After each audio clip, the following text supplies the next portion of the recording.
Mga nangunguhan ng kandila at atang na iniwan ng mga bisita sa sementeryo mahigpit na binabantayan ng mga otoridad.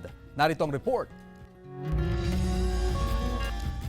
Batid na mga otoridad ang pagkakaroon ng ilang kabataan sa loob ng sementeryo na nangunguha ng mga alay para sa mga yumao o yung tinatawag na atang. Kaya mahigpit ang pagbabantay ng mga otoridad kabilang na ang mga kawani ng PNP at POSO sa mga ito. Nakamonitor din ang MDRRMO sa sitwasyon. Bukod daw sa atang, kinukuha rin daw ang mga itinirik na kandila sa mga puntod ng yumao kahit hindi pa ito nauupos. Iyon ay isang paglapastangan sa paniniwala at saka yung alay natin sa mga namayapang mahal natin sa buhay.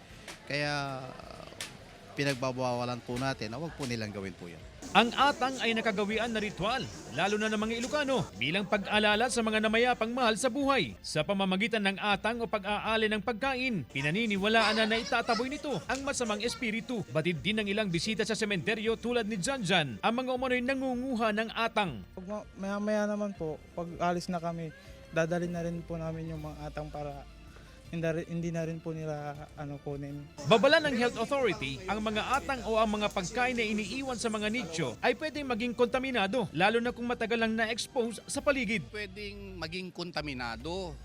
At kung naging kontaminado po yan, ang ibig po sabihin pwede ho kayo magkaroon ng mga sakit, especially infection or even poisoning. Paalala ng otoridad na kung anuman ang inialay sa patay, wag nang kunin o kainin at baka yan pa ang magdulot ng problema sa kalusugan. Kasama si Jing Dakanay, CJ Torida, One North, Central Luzon.